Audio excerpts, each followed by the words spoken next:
며느리가 보낸 돈이 또 어디서 났을까?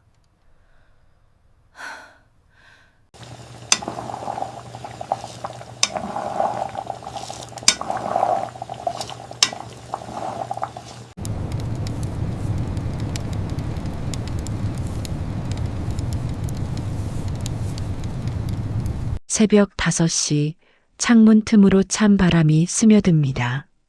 러시아 출신의 며느리 안나는 낡은 전기난로 앞에 앉아 아이들의 장갑을 꿰매고 있었습니다. 조용한 방 안, 침대 머리맡의 사진 속 남편이 여전히 따뜻하게 웃고 있었습니다. 그러나 그 미소는 이미 3년 전 눈 내리던 날의 것이었습니다. 바늘끝이 손가락을 찌르자 안나는 순간적으로 고개를 들었습니다. 바로 그때 시어머니 정순의 방문이 삐걱거리며 열렸습니다. 전냄새가 희미하게 새어나왔고 나무 염주가 부딪히는 소리가 공기를 갈랐습니다. 정순은 잠시 멈추어 안나의 손끝을 바라보다가 아무 말 없이 방문을 닫았습니다.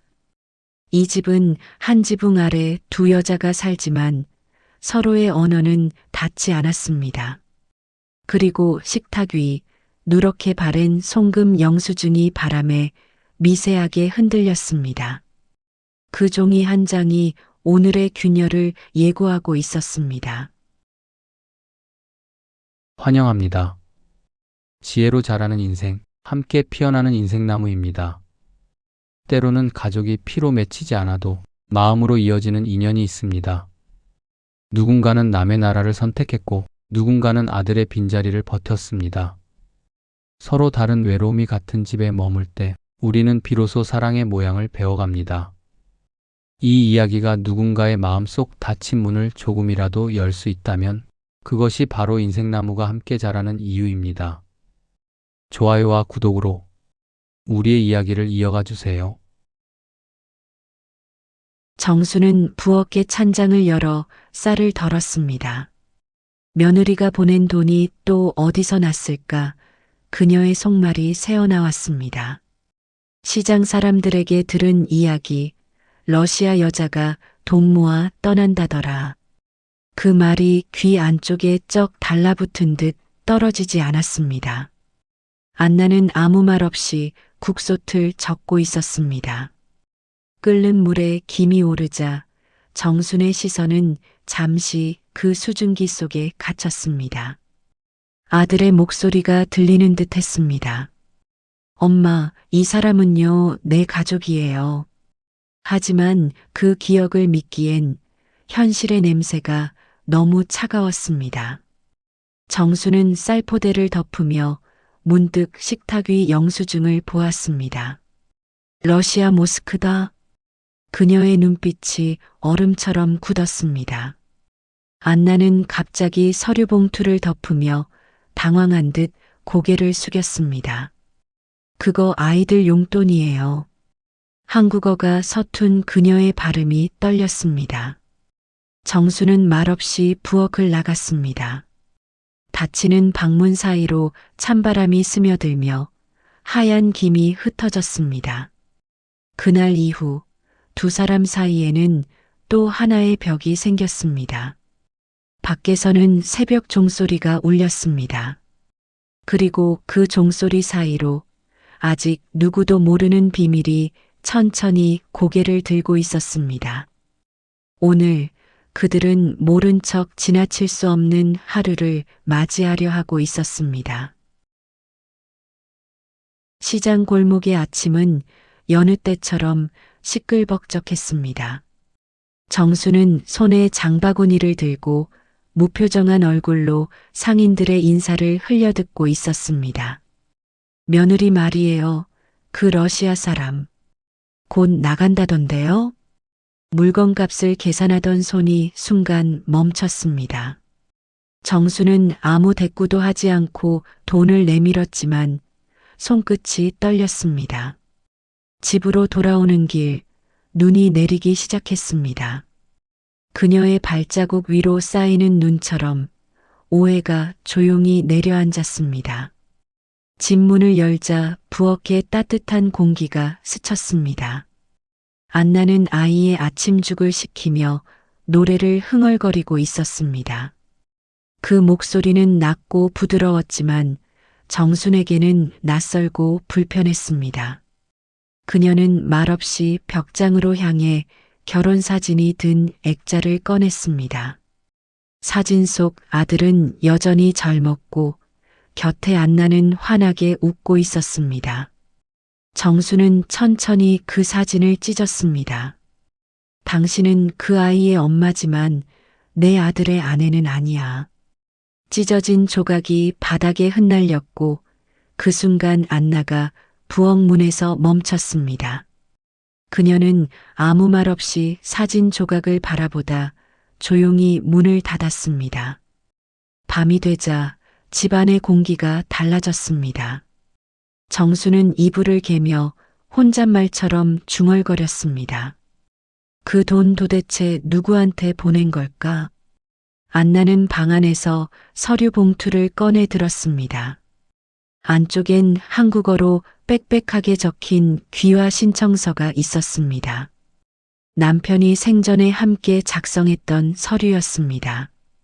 그녀는 남편의 이름 위에 조용히 자신의 서명을 덧썼습니다. 그리고 가만히 속삭였습니다. 여기서 아이들 키울 거예요. 그 말은 마치 다짐 같았지만 목소리는 점점 떨렸습니다. 바깥에서는 바람이 불고 창문이 살짝 흔들렸습니다. 정수는 그 소리에 잠에서 깼습니다. 어둠 속에서 부엌의 불빛이 새어나오고 있었습니다. 그녀는 천천히 문을 열었습니다. 부엌 한가운데 안나가 상자를 꺼내 무언가를 꺼내고 있었습니다. 남편의 낡은 시계 그리고 결혼 반지. 정수는 그 모습을 보고 걸음을 멈췄습니다. 이제 저것까지 팔아치우겠구나. 그녀의 속에서 알 수 없는 분노가 피어올랐습니다. 안나는 반지를 두 손에 쥐고 있었습니다. 그 손끝에 닿은 금속이 차가웠습니다. 이건 남편 기억이에요. 그녀의 조용한 속삭임은 아무에게도 닿지 않았습니다. 그때 거실의 조명이 꺼졌고 바람이 스며들었습니다. 어둠 속에서 서로의 얼굴이 보이지 않았습니다. 정수는 다시 방으로 돌아가며 문을 세게 닫았습니다. 그 문소리가 두 사람의 마음을 갈라놓는 듯 했습니다. 아침이 밝았습니다. 식탁 위엔 전날의 영수증이 그대로 놓여 있었습니다. 그리고 그 옆에는 안나가 써내려간 메모 한 장이 있었습니다. 아이들 예방접종 가요. 금방 돌아올게요. 짧은 문장이었지만 정순의 눈엔 떠난다는 말로 보였습니다. 그녀는 메모를 손에 쥐고 말없이 찢었습니다. 그리고 창문을 열었습니다. 찬 바람이 불어와 종이 조각을 흩날렸습니다. 그 조각들은 눈송이와 섞여 사라졌습니다. 그날 저녁 안나는 돌아오지 않았습니다. 정수는 불 꺼진 거실 한가운데 앉아 있었습니다. 촛불이 흔들리는 그림자 속 그녀는 마치 오래된 꿈을 꾸는 사람처럼 멍하니 속삭였습니다. 결국 떠난 거구나. 그 말이 공기 속에서 오래 머물렀습니다. 눈발이 흩날리던 저녁, 안나는 둘째 아이의 이마를 짚었습니다. 손끝에 닿은 열이 심상치 않았습니다. 병원 가야 해요. 그녀는 급히 외투를 걸치고 아이를 안았습니다. 첫째에게는 금방 다녀올게요라고 속삭였지만 그 말 끝에 목소리가 떨렸습니다. 좁은 골목길을 달리는 발자국 소리가 눈 위에 묻혔습니다. 택시 불빛이 스치며 어둠 속으로 사라졌습니다. 다음 날 새벽 정수는 빈 아이방 앞에서 멈춰 섰습니다. 작은 침대 위엔 인형 하나가 엎드려 있었고 벽에는 아이가 그린 가족 그림이 덩그러니 남아 있었습니다. 엄마, 아빠, 할머니, 동생. 그림 속 4명의 웃음 중 단 한 사람만이 사라졌습니다. 정수는 서랍을 열었습니다. 거기엔 낯선 글씨로 쓰인 쪽지 한 장이 있었습니다. 병원 갑니다. 러시아어로 적혀 있던 그 문장을 정수는 읽지 못했습니다. 그녀는 손에 쪽지를 쥔 채 무겁게 거실로 걸어 나왔습니다. 식탁 위엔 전날의 영수증이 여전히 놓여 있었습니다. 그 옆엔 텅 빈 머그컵 하나가 식은 채로 남아 있었습니다. 정수는 천천히 의자에 앉았습니다. 역시 그럴 줄 알았다. 말끝에 담긴 체념은 자신에게 하는 독백 같았습니다. 부엌의 시계가 딸깍, 딸깍 소리를 냈습니다. 그 소리가 마치 집안의 마지막 심장 소리처럼 들렸습니다. 정수는 급히 외투를 걸치고 밖으로 나갔습니다. 눈발은 거세졌고 골목길엔 발자국이 엉켜 있었습니다. 그녀는 시장 사람들에게 물었습니다. 그 러시아 여자가 혹시 봤어요? 누군가 대답했습니다. 새벽에 택시 타고 나갔어요. 큰 짐도 들고. 정수는 숨을 들이켰습니다. 그 순간 손에 쥔 쪽지가 구겨졌습니다. 그녀의 눈에는 눈보라가 아니라 분노가 흩날리고 있었습니다. 집으로 돌아온 정수는 제단 앞에 앉았습니다. 사진 속 아들을 향해 중얼거렸습니다. 이제야 내 말이 맞았구나. 피는 물보다 진하지가 않아. 촛불이 흔들렸습니다. 그 불빛이 한순간 길게 늘어나더니 그녀의 눈가에 고인 눈물을 비쳤습니다. 그녀는 촛불을 끄려다 멈추었습니다. 그래도 아이들은 우리 핏줄이지. 입술이 떨렸습니다. 손끝에 염주가 뚝 하고 떨어졌습니다. 그날 밤 집안은 유난히 조용했습니다. 정수는 불 꺼진 거실에서 한참을 앉아 있었습니다. 시계는 새벽 3시를 가리키고 있었습니다. 그녀는 아이들이 떠난 방을 바라보며 속삭였습니다. 이제 다시는 그의 목소리 못 듣겠구나. 그때 창문 틈으로 한 줄기 불빛이 들어왔습니다. 마주 편집 건물 병원 간판이 희미하게 깜빡이고 있었습니다. 정수는 창가로 다가가며 눈을 가늘게 떴습니다. 병원? 작은 목소리가 허공에 흩어졌습니다. 이윽고 바람이 세게 불었습니다. 식탁 위 영수증이 날아가 바닥에 떨어졌습니다. 종이가 살짝 젖어들며 그 위에 러시아은행이라는 글자가 번져갔습니다. 정수는 천천히 그 종이를 집어들었습니다. 손끝이 떨렸습니다. 그녀는 잠시 그대로 서 있었습니다. 그리고 눈 내리는 창문 밖을 바라보며 낮게 속삭였습니다. 혹시 내가 잘못 본 걸까? 그러나 대답은 돌아오지 않았습니다. 눈은 계속 내렸고 그녀의 어깨 위로 한 겹의 후회가 쌓이기 시작했습니다. 며칠이 흘렀습니다. 집안에는 사람의 기척이 사라진 듯 고요했습니다. 정수는 부엌 의자에 앉아 식은 국을 숟가락으로 적고 있었습니다. 그녀의 앞에는 여전히 송금 영수증이 놓여 있었습니다.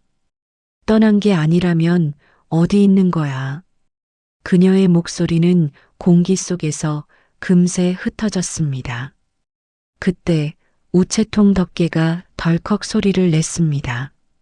정수는 천천히 현관으로 걸어갔습니다. 차가운 금속 상자 안에는 한 통의 편지가 들어 있었습니다. 봉투에는 낯선 글씨로 적힌 문장이 눈에 들어왔습니다. 어머니, 둘째가 아파요. 병원비를 벌어야 해서 청소 일을 시작했어요. 그녀는 순간 손끝이 떨리며 봉투를 놓칠 뻔했습니다. 글씨는 서툴고 삐뚤빼뚤했지만 그 안에는 절박함이 묻어 있었습니다. 정수는 다시 편지를 읽었습니다. 걱정 마세요. 곧 돌아갈게요. 그 문장은 마치 자신이 내뱉은 오해를 조용히 되돌려주는 것 같았습니다. 그녀는 곧장 외투를 걸치고 밖으로 나섰습니다. 편지의 발신지 주소를 손에 꼭 쥔 채 낯선 버스를 갈아타며 도시의 변두리로 향했습니다. 창밖으로는 회색 공장지대가 끝없이 이어졌습니다. 버스가 멈추자 눈발이 얼굴에 닿았습니다. 간판 하나 없는 좁은 골목을 따라가자 오래된 병원 건물이 나타났습니다. 건물 입구 앞에서 허리를 굽히고 쓰레기 봉투를 옮기는 여인의 모습이 보였습니다. 그녀의 머리카락 끝이 젖어 있었고 손등은 갈라져 있었습니다. 안나였습니다. 정수는 멀리서 걸음을 멈췄습니다. 숨이 목구멍까지 차올랐지만 말이 나오지 않았습니다. 안나는 무거운 봉투를 옮기다 미끄러졌습니다. 봉투가 터지며 종이컵과 쓰레기가 흩어졌습니다. 그녀는 무릎을 짚고 다시 모으기 시작했습니다. 손끝이 얼어붙은 듯 느려졌습니다. 그 순간 정수는 주머니 속에서 아들의 낡은 손수건을 꺼냈습니다. 손수건 끝에는 오래전 아들의 이름이 수놓아져 있었습니다. 윤호. 바람이 불었습니다. 손수건이 바람에 휘날려 병원 입구 쪽으로 날아갔습니다. 안나가 그것을 집으려 고개를 들었습니다. 두 여자의 시선이 잠시 마주쳤습니다. 시간이 멈춘 듯 했습니다.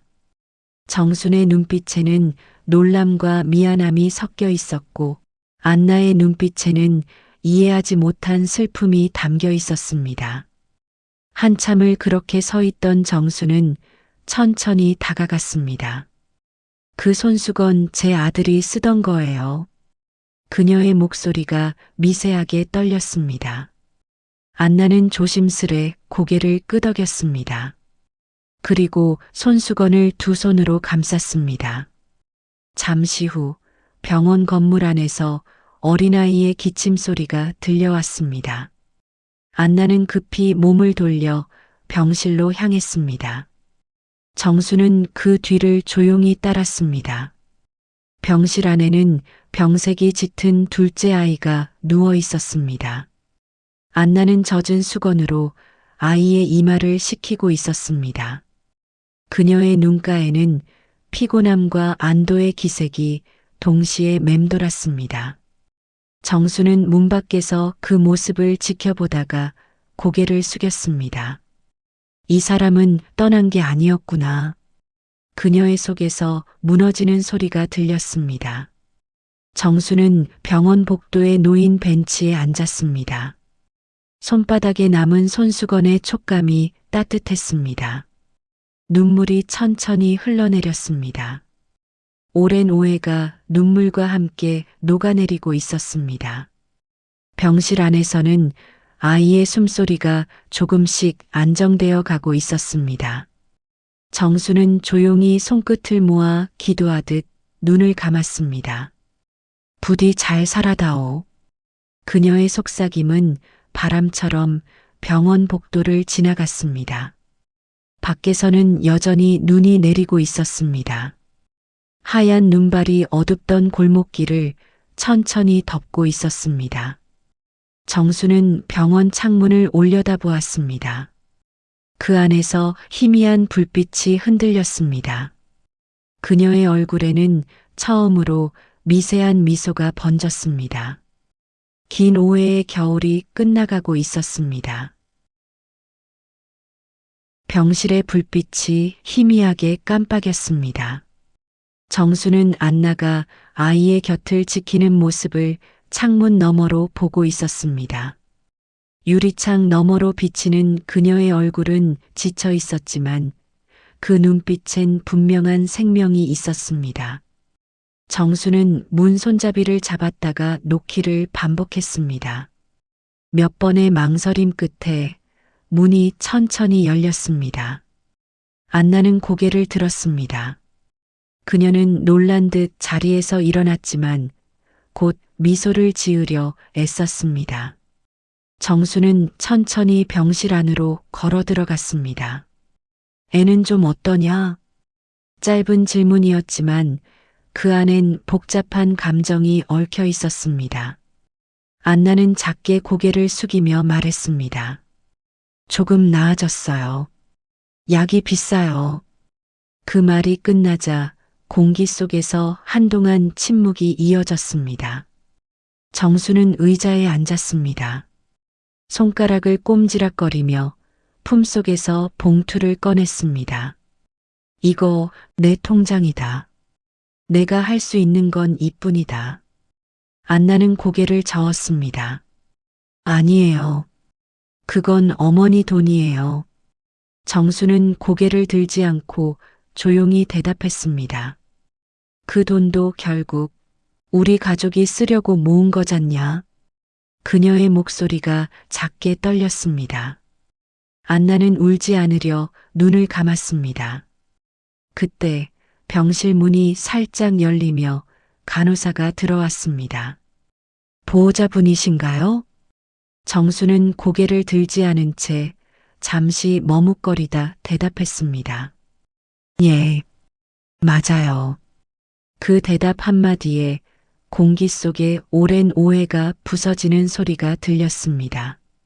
아이의 작은 손이 움직였습니다. 안나는 재빨리 손을 잡았습니다. 엄마. 그 한마디가 공기를 울렸습니다.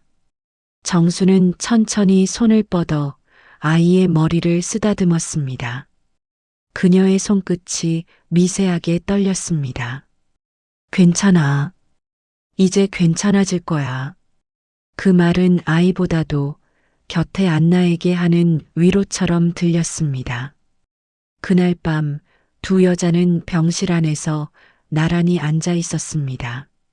아이는 깊이 잠들어 있었고 정수는 조용히 침대 옆에서 손을 모았습니다.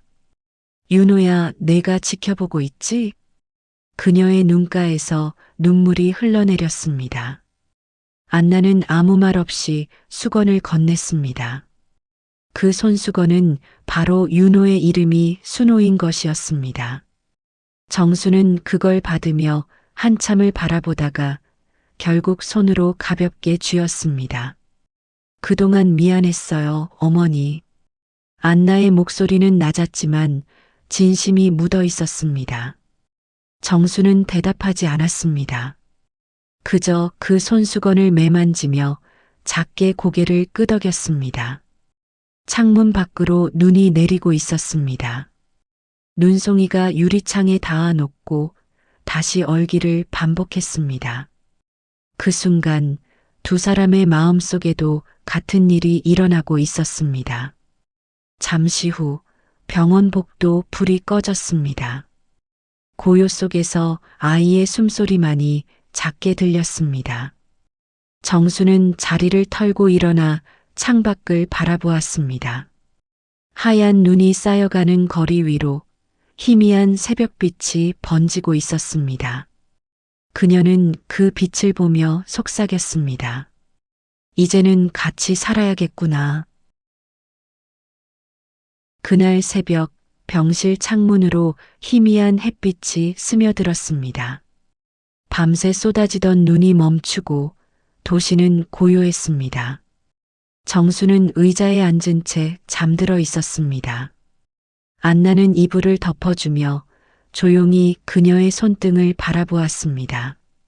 거칠고 주름진 손이었지만 그 위에는 미묘한 따뜻함이 남아 있었습니다. 간호사가 들어와 서류를 건넸습니다. 보호자 서명란에 서명 부탁드립니다. 안나는 볼펜을 들었지만 망설였습니다. 그때 정순이 눈을 떴습니다. 제가 할게요. 정수는 손을 뻗어 서류를 가져갔습니다. 그 종이는 안나의 귀화 신청서였습니다. 며칠 전 병원비 문제를 해결하기 위해 안나가 병원 측에 신분증을 제출했던 것입니다. 정수는 한참 동안 그 서류를 바라보았습니다. 글자 하나하나가 묘하게 눈에 밟혔습니다. 그녀는 천천히 펜을 들었습니다. 보증인 이정순. 볼펜 끝이 종이를 누르는 소리가 병실 안에 조용히 울렸습니다. 안나는 깜짝 놀라 손을 내밀었습니다. 어머니, 안 돼요. 아직 말씀도 안 드렸는데. 정수는 미소를 지었습니다. 이제 됐다. 내 아들의 이름으로는 더는 서명할 수 없으니까. 그녀의 손끝이 약하게 떨렸습니다. 안나는 입술을 깨물었습니다. 무언가 말하려 했지만 말이 되지 않았습니다. 정수는 서류를 접어 안나의 가방 안에 넣었습니다. 이제 내 이름으로 살아야 한다. 짧은 말 한마디가 오래 남았습니다. 그날 오후 정수는 퇴원을 거부했습니다. 몸이 괜찮지 않으세요? 간호사의 만류에도 그녀는 웃으며 대답했습니다. 이제 집에 가야죠. 우리 아들 기다리잖아요. 그녀는 안나의 손을 꼭 잡았습니다. 혹시라도 내가 그 아이들 이름 잊어버리면 내가 대신 불러주렴. 그 말에는 이미 예감이 담겨 있었습니다. 집으로 돌아온 정수는 피곤한 듯 소파에 기대었습니다. 따뜻한 차를 한 모금 마시며 천천히 숨을 골랐습니다. 이제 다 괜찮아요. 안나는 조용히 이불을 덮어드렸습니다. 그녀의 시선이 거실 벽의 가족 사진으로 향했습니다. 찢어졌던 사진이 테이프로 다시 붙어 있었습니다. 아들, 며느리, 손주가 함께 웃고 있었습니다. 정수는 미소를 지었습니다. 참, 이제야 제자리 같구나. 그녀의 눈꺼풀이 천천히 내려앉았습니다. 안나는 다급히 부르며 손을 흔들었습니다. 어머니, 어머니. 하지만 대답은 없었습니다. 정순의 손끝에는 아직 온기가 남아 있었지만 그 온기는 빠르게 사라지고 있었습니다. 탁자 위 그녀가 마지막으로 남긴 것은 국적 보증서였습니다. 안나는 그것을 두 손으로 감싸쥐었습니다. 병실에서 가져온 손수건이 바람에 흩날렸습니다. 그 위에는 여전히 윤호의 이름이 수놓아져 있었습니다.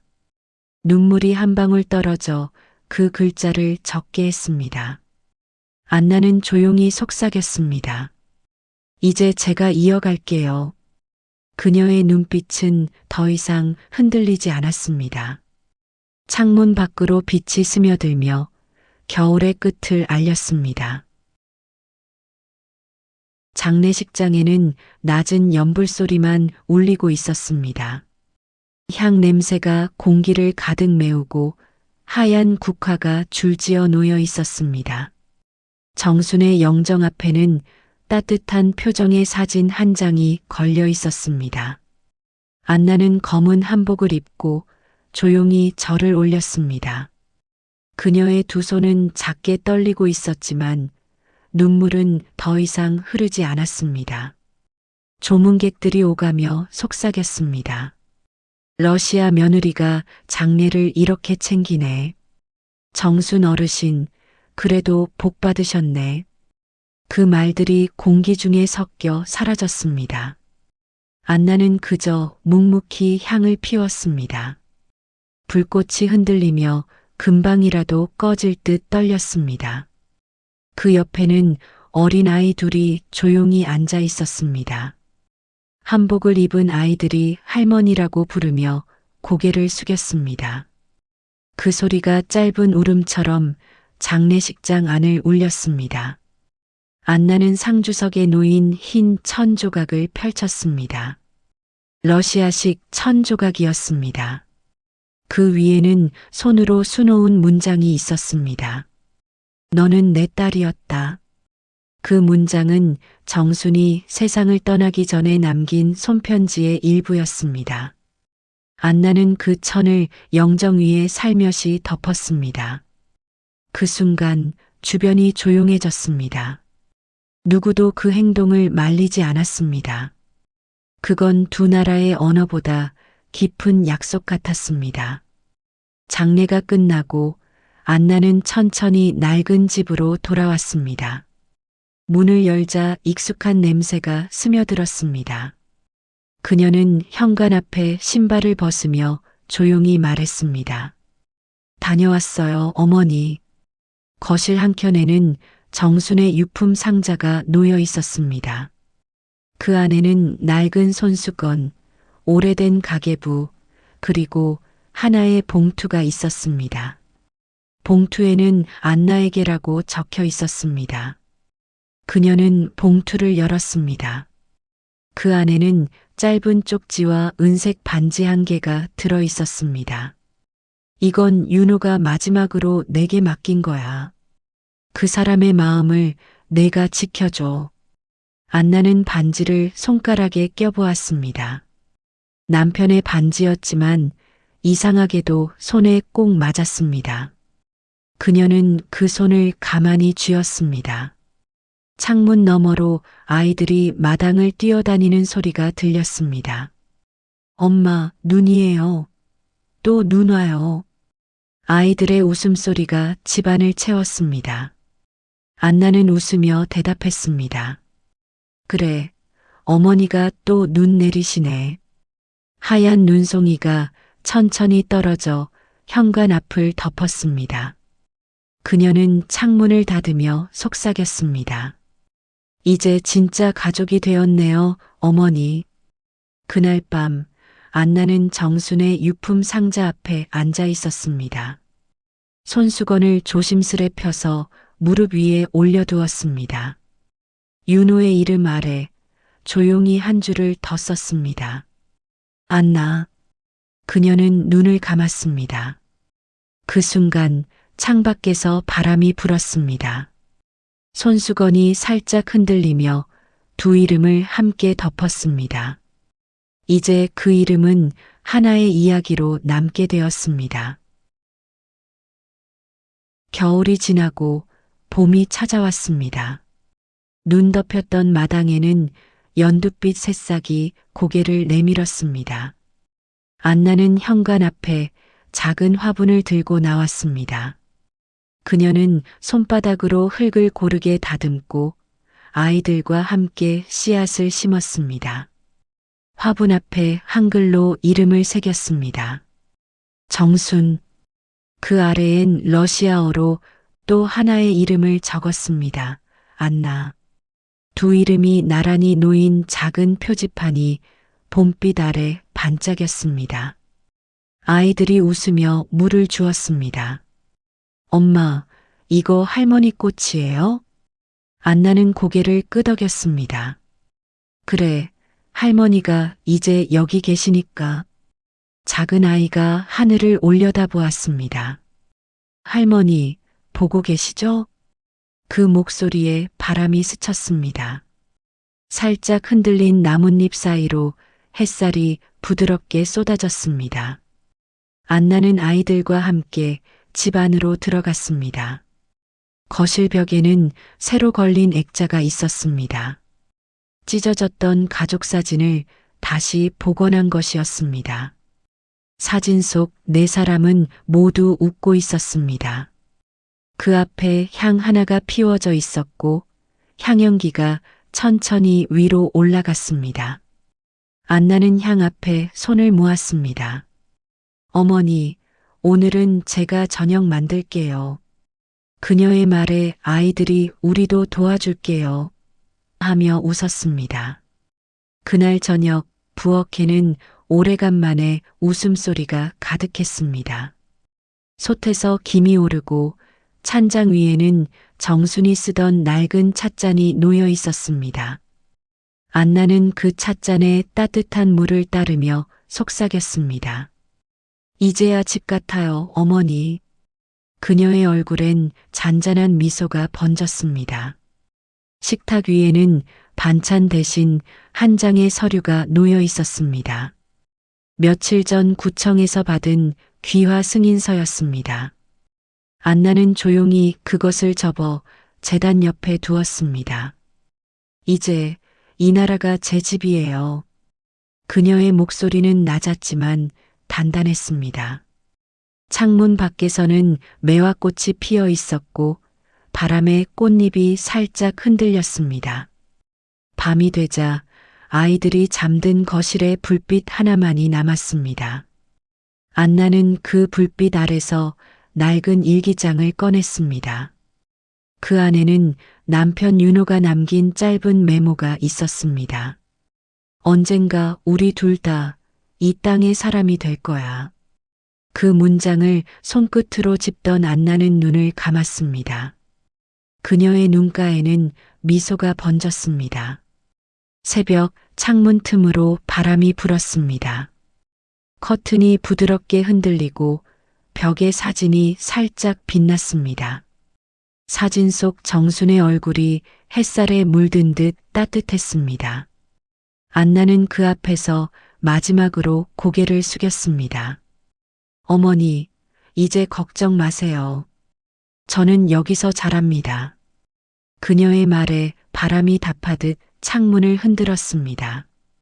그 바람이 지나간 자리엔 매화 향이 은은히 남았습니다. 카메라는 천천히 멀어집니다. 집 앞 마당에는 두 개의 깃발이 함께 펄럭이고 있었습니다. 한쪽엔 태극기, 다른 한쪽엔 러시아 국기. 바람은 두 깃발을 한 방향으로 나란히 날렸습니다. 화분 속 새싹이 고개를 들어 햇살을 향해 자라나고 있었습니다. 그리고 화면은 천천히 흰 빛으로 스며들며 마무리됩니다. 시간은 모든 것을 흘려보내지만 진심으로 맺어진 인연은 결코 사라지지 않습니다. 서로 다른 땅에서 만난 두 마음이 이제 한 나무의 뿌리로 이어졌습니다. 누군가의 이해와 용서가 또 다른 생명을 품을 때 그곳에서 인생의 나이테가 한 겹 더 자라납니다. 우리의 이야기가 당신의 마음에도 따뜻한 가지 하나로 남길 바랍니다. 좋아요와 구독으로 오늘도 지혜로 자라는 인생, 함께 피어나는 인생나무입니다.